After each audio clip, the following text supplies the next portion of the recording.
3. Billingsgate.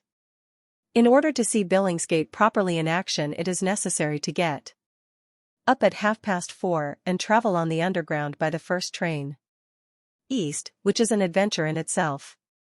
The first train east goes at 5:03, and there are large numbers of people who travel in it every day. By Charing Cross it is almost crowded.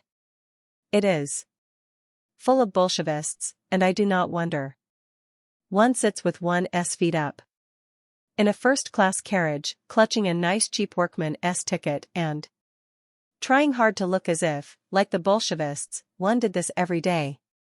On arriving at the Monument Station, one walks briskly past the seductive announcement that the monument is now open, plus or minus, and plunges into a world of fish. I have never been able to understand why fish are so funny. On the comic stage, a casual reference to fish is almost certain to provoke a shout of laughter. In practice, and especially in the mass, it is not so funny. It is like the government, an inexhaustible source of humor at a distance, and in the flesh, extraordinarily dull. Over the small streets which surround the market hangs a heavy pall of fishy vapor. The streets are full of carts, the carts are full of fish.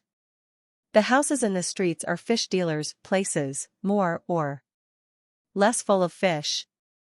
The pavements are full of fish porters, carrying fish, smelling of fish. Fragments of conversation are heard, all about fish. Fish lie sadly in the gutters. The scales of fish glitter on the pavements.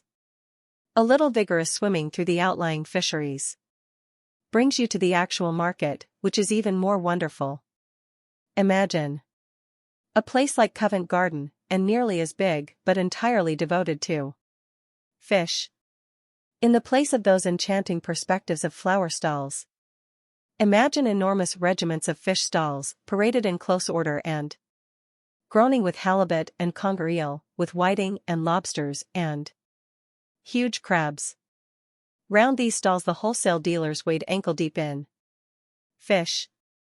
Steadily, maliciously, the great fish slide off the stalls onto the floor. Steadily the dealers recover them and pile them up on their small counters, or cast them through the air onto other counters, or fling them into baskets in rage or mortification or sheer bravado. The dealers are men with business faces, in long white coats, surprisingly clean. Every now and then they stop throwing crabs into baskets or retrieving halibut from the floor, and make little entries in long notebooks. I do not know exactly what entries they make, but I think they must all be in for some competition, and are making notes about their scores. One man I watched had obviously just beaten the record for halibut retrieving. He retrieved so many in about a minute that the tops of his boots were just beginning to show. When he had done that, he made such long notes in his book about it that most of the halibut slide onto the floor again while he was doing it.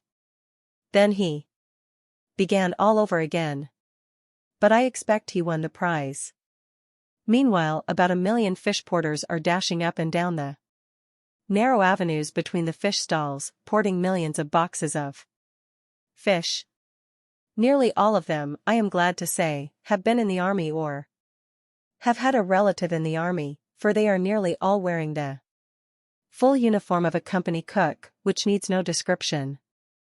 On their heads they have a kind of india-rubber hat, and on the india-rubber hat they have a large box of fish weighing about 6 stone 6_stone_. I tell you, this box they handle as if it was a box of cigars.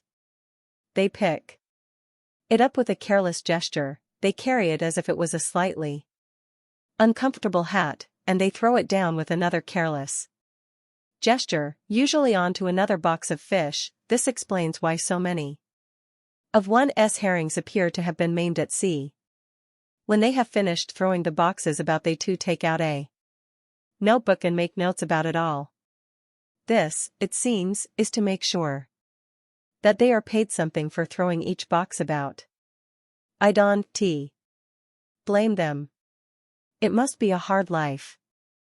Yet if I thought I could pick up 6 stone of salmon and place and throw it about, I should sign on at Billingsgate at once. It is true they start work about 5, but they stop work, it seems, about 10, and they earn £1 and over 4. That. Then they can go home. Most of them, I imagine, are stockbrokers. During the rest of the day. And they are a refined and gentlemanly body of men. I hope the old legend that the fish porter of Billingsgate expresses himself in terms too forcible for the ordinary man is now exploded, for it is a slander. In fact, it is a slander to call him a degree porter, plus or minus, at least in these days. I suppose it is libelous to connect a man falsely with the NUR, if only by verbal implication. But, however that may be, I here assert that the Billingsgate fish porter is a comparatively smooth and courteous personage, and, considering his constant association with fish in bulk, I think it is wonderful.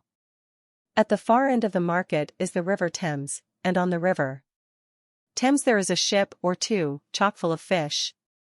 Fish porters with a kind of _bloss_ animation run up and down a long gangway to the ship, with 6 stone boxes of fine fresh whiting on their heads. These boxes they pile up on a chute, carefully noting each box in their notebooks. After which an auctioneer auctions the boxes. This is the really exciting part of the show. The dealers or the dealers' agents stand round in a hungry ring and buy the boxes of fish as they slide down the chute. The dealers seem to detail a less cultured type of man for this purpose, and few of the bidders come up to the standard of refinement of the fish porters. But the auctioneer understands them, and he knows all their Christian names. He can tell at a glance whether it is Mossy Isaacs or Sam Isaacs. He is a very clever man. They stand round looking at the boxes of fish, and when one of them twitches the flesh of his nose or faintly moves one of his eyelashes, it means that he has bought 6 stone of whiting for 30 shillings. That is the only kind of sign they give, and the visitor will be wise not to catch the auctioneer's eye, or blow his nose, or do any overt action like that, or he may find that he has bought 6 stone of salmon and halibut for 45 shillings. At an auction of fish it is true to say that a nod is as good as a wink, in fact, it is worse. The dealers are silent, motionless men, but nobody else is. Everybody else is dashing about and shouting as loud as he can. As each box of fish is sold, the porters dash at it and shout at it, of course in a very gentlemanly way, and carry it off in all directions. It is quite clear that nobody knows who has bought it or where it is going.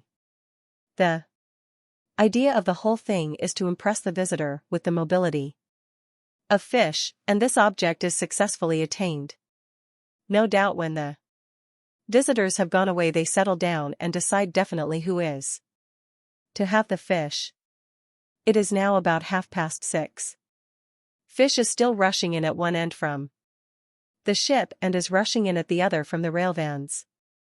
The porters are throwing the fish at the dealers' stalls, registering each hit in their notebooks, and the dealers are throwing it on to the floor, or throwing it at each other, or trying to throw it at a retailer, who always puts on a haughty air and passes on to the next stall, till he gets too entangled in the game and finds that he has bought 24 stone of whiting at 2d. a pound, then he throws it at some more porters, and the porters dash outside and throw it at the carts, and the carts clatter away to Kensington, and my wife buys a whiting at 10d. a pound, and the circle of fish organization is complete.